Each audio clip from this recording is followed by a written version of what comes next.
హల్లెలూయా! దేవునికి స్తోత్రం. సృష్టికర్త అయిన యేసుప్రభు వారు పరిశుద్ధ గ్రంథం నుండి ఈరోజు మన కొరకు ఇస్తున్న వాగ్దానం అపోస్తలుడైన పౌలు కొరింథీయులకు రాసిన 2వ పత్రిక 5వ అధ్యాయం 17వ వచనం. కాగా ఎవడైనను క్రీస్తునందున్న ఎడల వాడు నూతన సృష్టి, పాతవి గతించెను, ఇదిగో క్రొత్తవాయెను. సో మనం ఎప్పుడైతే యేసుప్రభు వారిని అంగీకరిస్తామో, అంటే ఆయనను మన సొంత రక్షకునిగా, సృష్టికర్తగా ఎప్పటి నుంచి అయితే అంగీకరిస్తామో ఆ మొదటి క్షణం నుండి కూడా మనం అందరము నూతన సృష్టి. సో పాతవన్నీ గతించాను, యేసుప్రభు వారి చేత, సృష్టికర్త అయిన యేసుప్రభు వారి చేత మనం అందరము కూడా నూతనంగా మార్చబడతాము. సో ఎలాగ నూతనంగా అవుతుంది అంటే, మనం యేసుప్రభు వారి నందు ఉన్నాం కాబట్టి. సో వాక్యంలో సెలవిచ్చిన ప్రకారంగా ఎవడైనాను క్రీస్తునందున్న ఎడల, అంటే మనం యేసుప్రభు వారి యందు ఉన్నాం కాబట్టి ఇక్కడ ఏంటంటే ఆయన మనకు రెగ్యులర్గా గొప్ప గొప్ప మర్మాలన్నీ మనకు తెలియజేస్తుంటారనమాట. సో చాలా గొప్ప మర్మాలు మనకు తెలియజేసి ఆ మర్మాలను మనం తెలుసుకుంటాం కాబట్టి, సో యేసుప్రభు వారి నుండి ఆ మర్మాలను మనం తెలుసుకుంటాం కాబట్టి ఇక్కడ ఏంటంటే మనము చాలా గొప్పగా మనము ప్రభావితం అవుతాం, అంటే చాలా గొప్పగా మన జీవితాలు మార్చబడతాయి. అండ్ అలాగా మనము నూతన సృష్టి అవుతాం అనమాట. సో కాబట్టి మనం ఎప్పుడు కూడా ఏంటంటే యేసుప్రభు వారి నుండి మనం కొత్త విషయాలు, చాలా గొప్ప విషయాలు మనం ఆశిస్తూ ఉండాలి. ఎందుకంటే అవన్నీ ఇవ్వడానికి ఆయన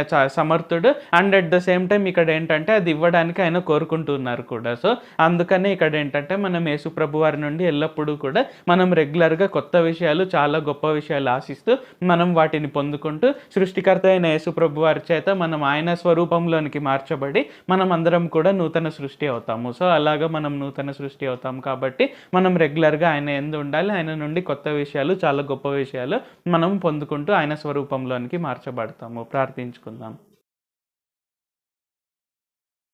ప్రభువా, దేవ సర్వాధికారి, మాకు ఇంకొకసారి ప్రార్థించుకునేందుకు అవకాశం ఇచ్చినందుకు వందనాలు తండ్రి. మీరు మా కొరకే చేసిన ప్రతి ఒక్క మేలుని బట్టి మీకు వందనాలు, స్తుతులు, స్తోత్రాలు తండ్రి. ఈరోజు వాగ్దానంని బట్టి వందనాలు తండ్రి. ఎవరెవరైతే మీ యందు ఉంటారో వారందరూ కూడా నూతన సృష్టి, పాతవి గతించెను, ఇదిగో క్రొత్తవాయెను అని మాకు తెలియజేసి ఉన్నారు తండ్రి. మేము ఎందుకు కొత్త సృష్టి అవుతాము అంటే, మీ నుండి మేము చాలా కొత్త విషయాలు, చాలా గొప్ప మర్మాలు మేము తెలుసుకుంటాం కాబట్టి, తద్వారా మా జీవితాలు గొప్పగా, చాలా అత్యున్నత రీతిలో ప్రభావితమై మేము నూతన సృష్టి అవుతాము అని తెలియజేసినందుకు వందనాలు తండ్రి.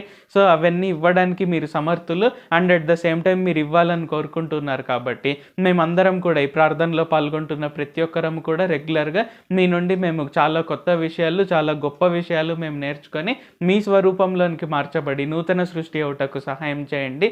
నజరేయుడైన సర్వశక్తి గల యేసుక్రీస్తు నామంలో ప్రార్థిస్తున్నాం తండ్రి. ఆమేన్. Thank you Jesus. దేవుడు మిమ్మల్ని ఆశీర్వదించును గాక.